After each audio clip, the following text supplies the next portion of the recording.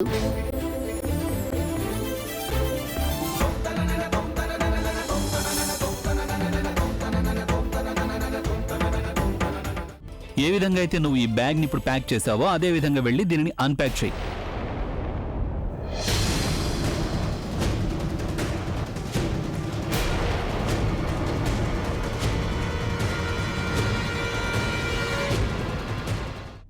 అంటే మామూలుగా అయితే ఇలాంటి విషయాలు నీకు వెంటనే అర్థమైపోతాయి కదా, మరి ఇప్పుడు మాత్రం ఇది నీకు ఎందుకు అర్థం కావడం లేదు? సరే నేను నీకు చెప్తాను. చూడు, అన్ప్యాకింగ్ అంటే అర్థం ఏమిటి అంటే నువ్వు ఈ బ్యాగ్లో ఏవైతే సామాన్లు పెట్టావో వాటిని వాటి స్థానాల్లో తిరిగి పెట్టేయి. అని ఏం మాట్లాడుతున్నావు నువ్వు అసలు? తను వాళ్ళ ఇంటికి వెళ్తుంది కాబట్టి తన సామాన్లు తనే తీసుకెళ్తుంది కదా. కానీ ఆలియా ఇప్పుడు తను ఎక్కడికి వెళ్ళడం లేదు.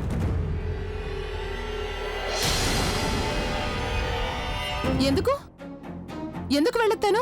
ఎందుకంటే తను ఎక్కడికి వెళ్ళకూడదని నేను అనుకుంటున్నాను.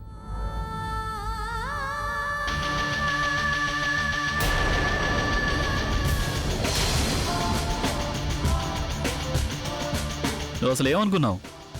నీకు మనసులో ఏమనిపిస్తే అది నువ్వు చేసేయొచ్చు అనే? నీకు అనిపించింది కాబట్టి పెళ్లి చేసుకున్నావు, నీకు అనిపించింది కాబట్టి ఇల్లు వదిలి వెళ్ళిపోతున్నావు. నో స్వీట్ హార్ట్, నువ్వు ఈ ఇంటికి నా ఇష్ట ప్రకారం వచ్చావు కాబట్టి ఈ ఇంటి నుంచి నా ఇష్ట ప్రకారమే వెళ్ళిపోవాలి.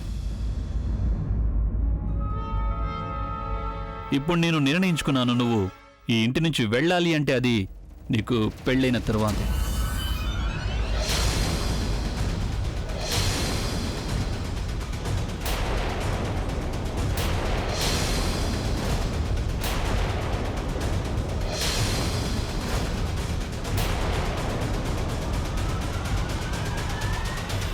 నీకు తెలుసా, మా నాన్నమ్మ చెప్తూ ఉంటుంది, ఏ ఆడపిల్లైనా పెళ్ళైన తర్వాత ఒక ఇంటికి కోడలిగా వెళ్ళింది అంటే ఇక ఆ ఇంటి నుండి తన శవం మాత్రమే బయటికి వెళ్ళాలి అని. మీ మామ్ కూడా నీకు చెప్పే ఉంటారు, ఒకసారి ఆడపిల్లకి అప్పగింతలు అయ్యాయి అంటే మళ్ళీ తను ఆ ఇంటి నుంచి తిరిగి వెళ్ళకూడదని. అందుకని నేనిప్పుడు నిన్ను మీ ఇంటికి తిరిగి పంపించలేను, అలాగని నీ ప్రాణాలు పోయేంత వరకు ఎదురు చూస్తూ కూడా కూర్చోలేను. అందుకే నేను ఒకటి ఆలోచించాను, నువ్వు ఈ ఇంటికి ఎలాగైతే వచ్చావో ఇప్పుడు నిన్ను అలాగే ఇక్కడి నుంచి బయటికి పంపించాలి అని. నువ్వు ఈ ఇంటికి పెళ్లి కూతురుగా వచ్చావు కదా, ఈ ఇంటి నుంచి అలాగే పెళ్లి కూతురుగానే బయటికి వెళ్తావు.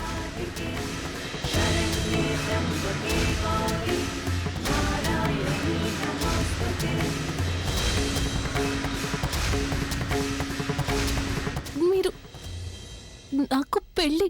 అవును, నీకు రెండో పెళ్లి, సెకండ్ మ్యారేజ్ చేసి పంపిస్తాను. అసలు ఏం మాట్లాడుతున్నారో మీకు అర్థమవుతుందా? నేను పెళ్లి, మీరు ఇలా ఎలా ఆలోచించగలుగుతున్నారు? ఎందుకు ఆలోచించకూడదు? చూడు, ఇలాగైతే జరిగి తీరాలి కదా.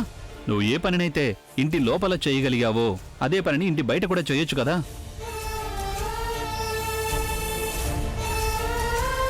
నువ్వు అలా ఎందుకు చూస్తున్నావు?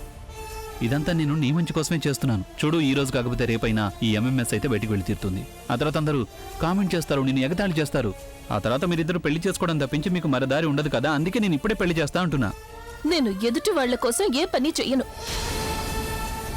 నా గురించి ఎవరేమనుకున్నా ఏం మాట్లాడుకున్నా అది నేను అసలు పట్టించుకోను. నీకు అవసరం లేకపోవచ్చు, కానీ నీ కుటుంబానికి ఇదంతా చాలా అవసరం అనుకుంటాను. అయినా నీకు అసలు ఎంఎంఎస్ తయారు చేయడానికి సిగ్గుగా అనిపించలేదు, కానీ అందరికీ చూపించడానికి ఎందుకు సిగ్గు? నీ కుటుంబం ఎంత బాధపడుతుందో నువ్వు అసలు ఆలోచించావా? ఈ సొసైటీలో ప్రతి ఒక్కరు ప్రజ్ఞ ఎంఎంఎస్ గురించి మాట్లాడుకుంటారు. పిల్లాడి నుంచి పెద్దవాళ్ళ వరకు నీ ఎంఎంఎస్ ని.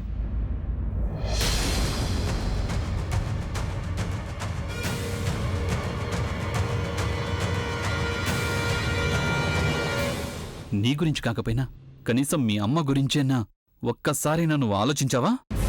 ఏం జవాబు చెప్తారు ఆవిడ? మీ అమ్మాయి ఎందుకు తిరిగి వచ్చేసింది, తన భర్త తనని గెంటేశాడా లేక తనే వచ్చేసిందని ఇరుగు పొరుగు వాళ్ళందరూ ఆవిడని అడిగితే తను ఏం చెప్తారు? అప్పటికీ అతి కష్టం మీద నీకు పెళ్లి జరిగింది, అవునా? మరప్పుడు జీవితాంతం మీ అమ్మకి నువ్వు భారంగా మారాలని ఎందుకు అనుకుంటున్నావు? ఇవన్నీ ఆలోచించే నేను నిర్ణయం తీసుకున్నా. ఇప్పుడు నీ పెళ్లిని నేనే జరిపించాలి. అదేమీ అవసరం లేదు. నా కుటుంబం నాకు తోడుగా ఉంది. వాళ్ళందరినీ వదిలేసి నేను ఎవరి సాయం తీసుకోలేను.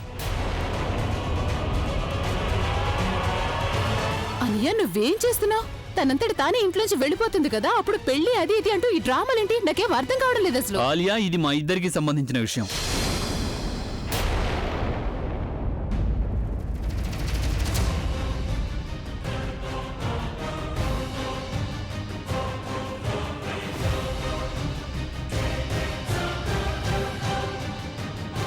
అందుకనే ఎవ్వరు కూడా మధ్యలో మాట్లాడడానికి వీల్లేదు.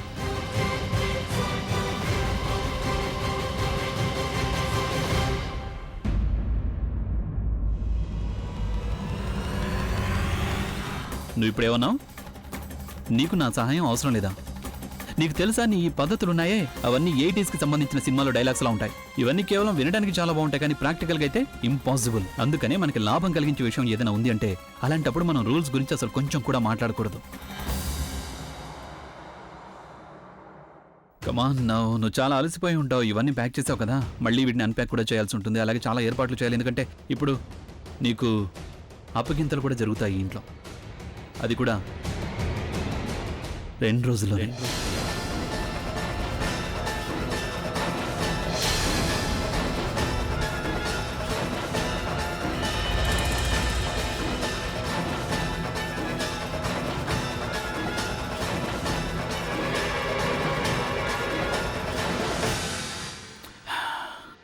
రెండు రోజుల్లో నీకు పెళ్లి జరుగుతుంది.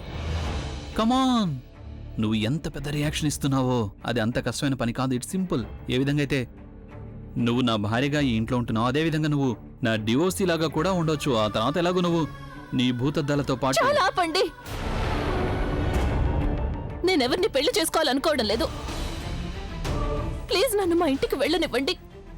చూడు, నేను నిన్ను ఎలాంటి చోటికి పంపించాలని అనుకుంటున్నాను అంటే అక్కడ నువ్వు సంతోషంగా ఉంటావు, అలాగే మీ అమ్మ కూడా. You can thank me later now when ever. నేను నిన్ను నీ బాయ్ ఫ్రెండ్ దగ్గరికి పంపిస్తున్నాను, నీ ఎక్స్ బాయ్ ఫ్రెండ్ దగ్గరికి. ఇప్పుడు చెప్పు, నీకు నాలాంటి ఎక్స్ హస్బెండ్ ఎక్కడైనా దొరుకుతాడా?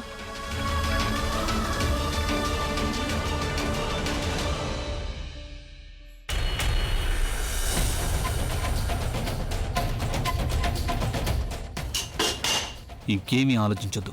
నువ్వు ఈ ఇంటి నుంచి బయటకంటూ వెళ్ళడం జరిగితే అది నీకు పెళ్ళైన తరువాతే. మీరు ఇలా ఆలోచించకండి. మీరేం చెప్పినా వింటాను, కానీ ఇది వినను. ఎందుకు వినలేవు చెప్పు, ఎందుకు వినలేవు? ఏం తప్పుంది ఇందులో? నేను నీకు పెళ్లి చేయడానికి 100 కారణాలు చెప్పగలను. మరి నువ్వు పెళ్లి చేసుకోకుండా ఉండడానికి ఒక్క కారణం చెప్పగలవా? చెప్పగలను, కారణం ఉంది. ఎందుకంటే నేను చేసుకోవాలనుకోవడం లేదు. ఇది నా ప్రశ్నకు సరైన సమాధానం కానే కాదు. నా ప్రశ్నకి జవాబు నేనే చెప్తాను. నువ్వు ఈ పెళ్లి చేసుకోవాలని అనుకోవడం లేదు, ఎందుకంటే నీకు బాగా తెలుసు ఒక్కసారి నువ్వు ఈ పెళ్లి చేసుకున్నావంటే ఈ ఇంటి తలుపులు నీ కోసం శాశ్వతంగా మూసుకుపోతాయి అని. నీకు తెలుసు ఒక్కసారి నాన్నమ్మకి స్పృహ వచ్చింది అంటే ఆ తర్వాత నువ్వు తనని నీ మాటల మాయాజాలంలో పడేసి మళ్ళీ నువ్వు ఇన్నోసెంట్ అని ప్రూవ్ చేసుకోవాలి అనుకుంటావు. ఇక ఆ తర్వాత నాన్నమ్మ నిన్ను నేను యాక్సెప్ట్ చెయ్యాలి అని అనడం మొదలెడుతుంది. అప్పుడు నేను నాన్నమ్మ మాటని కాదనలేను, ఎందుకంటే నాన్నమ్మ నేను ఎంతగానో ప్రేమిస్తున్నాను. నాన్నమ్మే నాకు అన్నిటికంటే పెద్ద బలహీనత, నీకు అతిపెద్ద బలం కూడా. ఇక నువ్వు అదే బలాన్ని అవకాశం చేసుకొని ఈ ఇంట్లోకి తిరిగి రావటం కోసం ఏదో ఒక దారి వెతుకుతూ ఉంటావు. నేను అమ్మమ్మ మీకు సర్వస్వం తెలిసి ఎప్పుడు దాన్ని అవకాశంగా తీసుకోలేదు. ఇప్పుడు కూడా నిన్న అలా ఆలోచించడం లేదు. ప్లీజ్ ప్లీజ్ నన్ను ఇక్కడి నుంచి వెళ్ళనివ్వండి. నేను ఇక్కడ ఉండాలనుకోవడం లేదు. ప్లీజ్ ప్లీజ్ నన్ను ఇక్కడి నుంచి వెళ్ళిపోనివ్వండి. నన్ను వంటకు వెళ్ళనివ్వండి ప్లీజ్.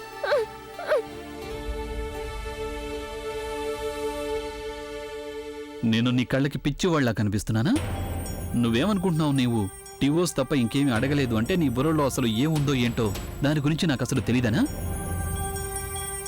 నిజానికి నీలాంటి ఆడవాళ్ళందరూ పెళ్లి ఎందుకు చేసుకుంటారంటే డివోర్స్ అయిన తర్వాత పెద్ద కాంపెన్సేషన్ తీసుకోవచ్చు అని.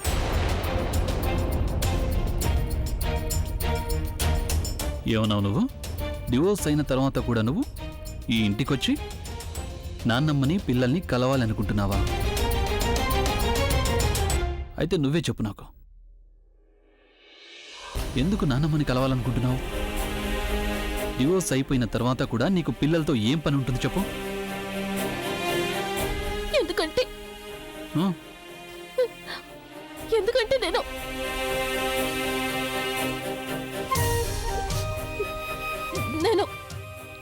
నేను ఎందుకంటే ఏంటి? నీ దగ్గర జవాబు లేదు కదా? జవాబు నేను చెప్తాను. నువ్వు ఈ ఇంటికి వచ్చే దారి శాశ్వతంగా మూసుకుపోకూడదని కోరుకుంటున్నావు కాబట్టి నువ్వు మళ్ళీ నా వాళ్ళందరినీ కూడా పిచ్చి వాళ్ళని చేయాలని అనుకుంటున్నావు కాబట్టి అందుకనే కదా నువ్వు నాన్నమ్మని కలవాలని అనుకుంటున్నావు. సరే, ఒకవేళ మీకు ఇలాగే అనిపిస్తుందంటే నేను అమ్మమ్మని కలవడానికి రాను. ఒకవేళ నాన్నమ్మ నిన్ను కలవాలని అనుకుంది అంటే అప్పుడేంటి?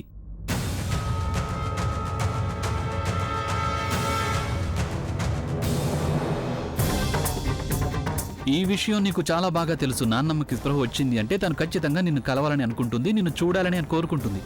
నేను తనకి నీ గురించి ఏవైతే చెప్తానో అవన్నీ అంత సులభంగా నాన్నమ్మ నమ్మదు, నిన్ను తప్పకుండా కలవాలనుకుంటుంది. దీనిని నువ్వు అవకాశంగా తీసుకొని నిన్ను నువ్వు ఇన్నోసెంట్గా ప్రూవ్ చేసుకుంటావు. అప్పుడు నీకు ఇంట్లోకి రావడానికి దారి దొరుకుతుంది కదా.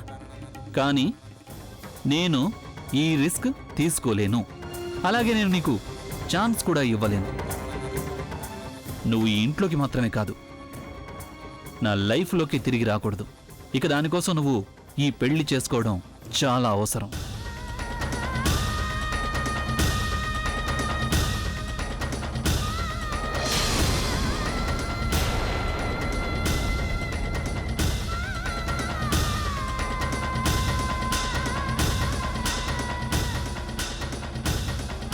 ఇలా చూడండి, మీకు నా మీద నమ్మకం లేదు, నేను మిమ్మల్ని నమ్మించాలని ట్రై చేసినా అది వృధా అవుతుందని నాకు తెలుసు.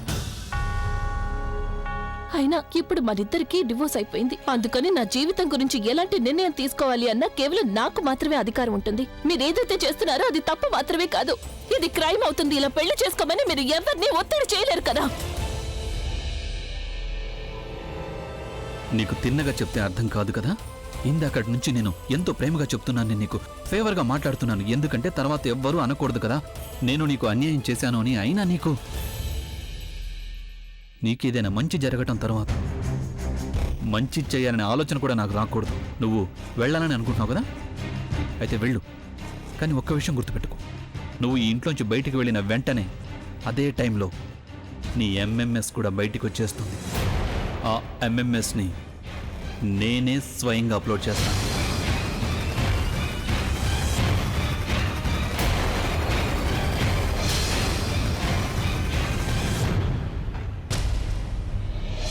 అన్నయ్య, ఐఎమ్ ఎక్స్ట్రీమ్లీ సారీ. మధ్యలో ఎవరు మాట్లాడకూడదు అని నువ్వు చెప్పావు, but I can't see all this. నువ్వు ఎంఎంఎస్ ని అప్లోడ్ చేయడం గురించి మాట్లాడుతున్నావా? ఏమైందన్నయ్య నీకు అసలు? నువ్వు కనుక ఎంఎంఎస్ అప్లోడ్ చేసావంటే నీకు తెలుసు కదా నీ కెరీర్ మొత్తంగా పాడైపోతుంది. And your career will be gone. It will be ruined. అది నాకు కూడా తెలుసు.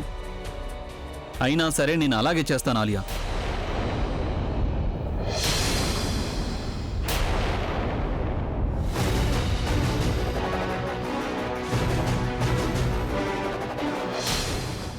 మీ అమ్మ అయితే నీ ఎంఎంఎస్ గురించి విన్నారు, కానీ చూడలేదు కదా. ఈ ఎంఎంఎస్ గురించి వినడానికి అలాగే చూడడానికి ఆకాశానికి భూమికి ఉన్నంత తేడా ఉంటుంది. బయట అందరూ నీ ఎంఎంఎస్ చూశారు అంటే అప్పుడు నీకంటే ఎక్కువగా మీ అమ్మని ఎగతాళి చేయడం మొదలు పెడతారు. అప్పుడు నీకు పూర్తిగా అర్థమవుతుంది అసలు అవమానం అంటే ఎలా ఉంటుందనేది.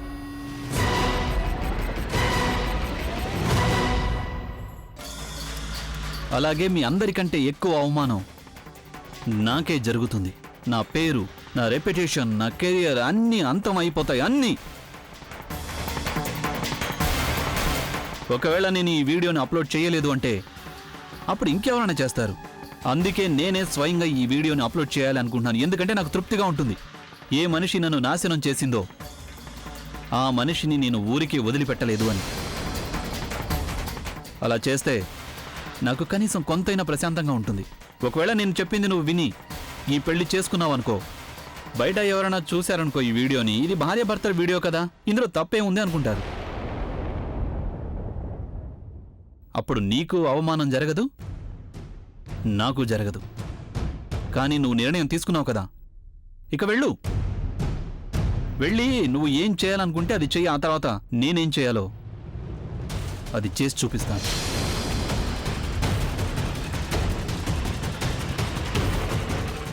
ఇప్పుడు నీకు బయటికి వెళ్ళడానికి దారి కనిపించింది, కానీ ఆ తర్వాత సూసైడ్ చేసుకోవడం తప్ప ఇంకే దారి దొరకదు. డెసిషన్ ఇప్పుడు కేవలం నీ చేతిలోనే ఉంది. ఇప్పుడు నువ్వు చస్తూ చస్తూ బతకాలని అనుకుంటున్నావా, లేకపోతే నువ్వు నీ కుటుంబాన్ని బతికినంతకాలం చస్తూ ఉండాలనుకుంటున్నావా?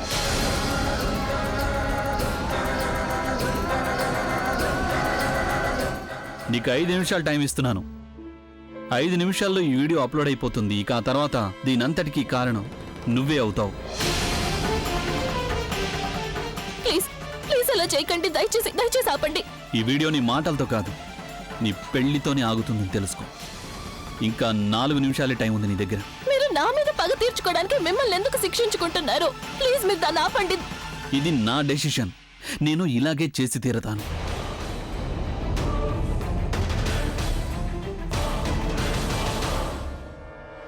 ఇలా చేస్తే మీ కెరియర్, మీ పేరు అన్ని నాశనం అయిపోతాయి. నా గురించి ఆలోచించడం మానేయి. అలాగే ఆ విషయాన్ని గుర్తు చేసుకో, నువ్వు నాకు చెప్పిన విషయాన్ని. అదే, నేను నీకు ఎంతో చేశాను కాబట్టి దానికి బదులుగా నువ్వు నాకు కూడా ఏదో ఒకటి చేయాలనుకుంటున్నావు అని. ఇప్పుడు నువ్వు నీ మాటని నిలబెట్టుకోవడానికి ఈ పెళ్లి చేసుకో.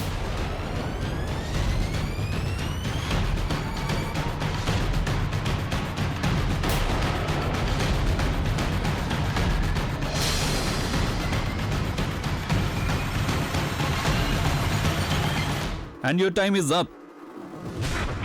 ఇప్పుడు నేను ఒక్కసారి టచ్ చేస్తే ఈ వీడియో నా లక్షల మంది ఫ్యాన్స్ దగ్గరికి చేరుకుంటుంది.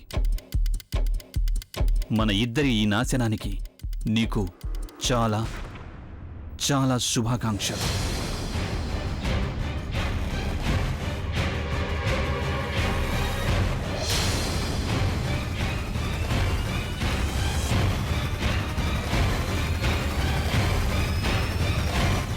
వద్దు.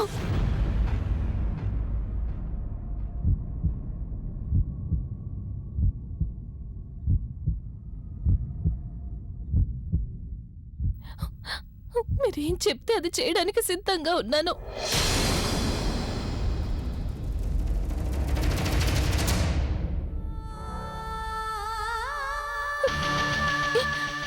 ఏం చెప్తే అది చేయడానికి సిద్ధంగా ఉన్నాను.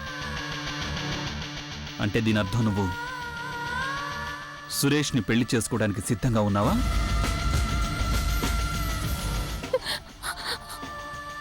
అవును.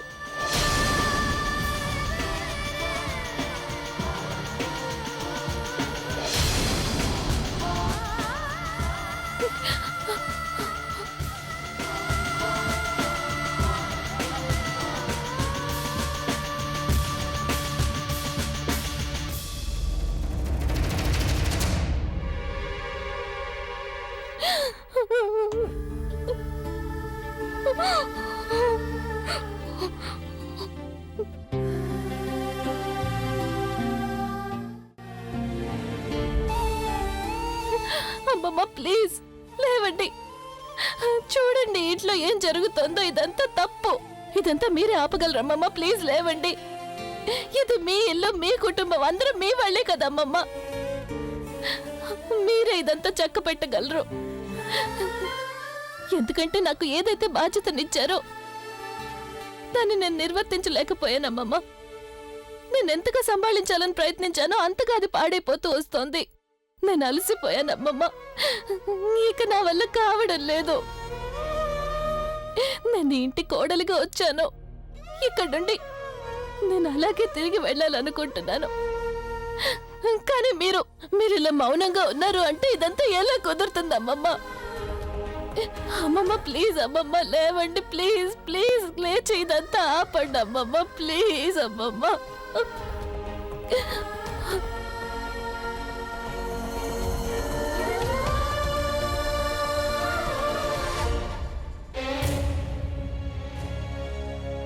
వాట్ ఈస్ దిస్ అన్నయ్య?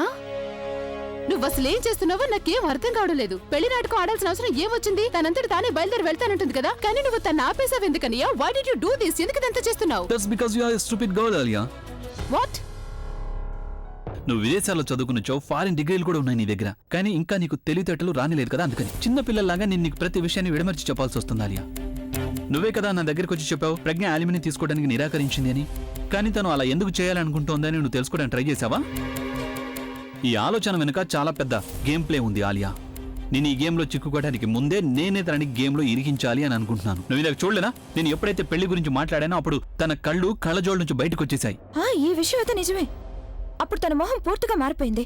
ఎందుకంటే తను ఇలా ఎక్స్పెక్ట్ చేయలేదు కదా. ఎగ్జాక్ట్లీ. ఓ షట్ అప్ తను. నువ్వేంటనియా ఎగ్జాక్ట్లీ అది ఇది అంటున్నా? తనే స్వయంగా డివోర్స్ పేపర్స్ మీద సంతకం పెట్టింది, తనే స్వయంగా అలిమోని వద్దు అని చెప్పేసింది. మరి తను మళ్ళీ ఎందుకు ఇలా చేస్తుంది? నీకు ఇప్పటికి కూడా అర్థం కాలేదు. అని నీ ఆలోచన ఎక్కడైతే అంతం అవుతుందో అక్కడే తన ఆలోచన మొదలవుతుంది ఆలియా. ఒప్పుకుంటాను తను ఈ డివోర్స్ పేపర్స్ మీద సంతకం చేసింది అని, కానీ తీరా కోర్టుకు వెళ్ళాక మనం బలవంతంగా సంతకాలు చేయించామని అప్పుడు ఏం చేయాల్సి వస్తుంది మనం?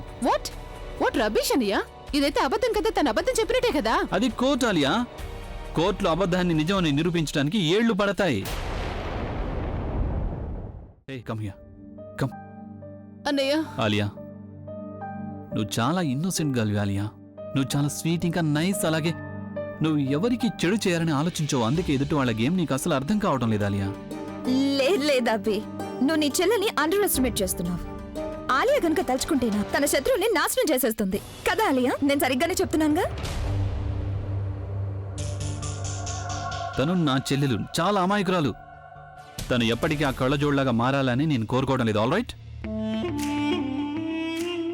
అన్నయ్య, నువ్వు వేసిన పెళ్లి ప్లాన్ అయితే సక్సెస్ అవుతుంది కదా? Of course 100%. ఒక్కసారి తనకి పెళ్లి జరిగిపోయిందంటే అప్పుడు తనకి నా మీద ఈ ఇంటి మీద శాశ్వతంగా హక్కు లేకుండా అయిపోతుంది ఆలియా.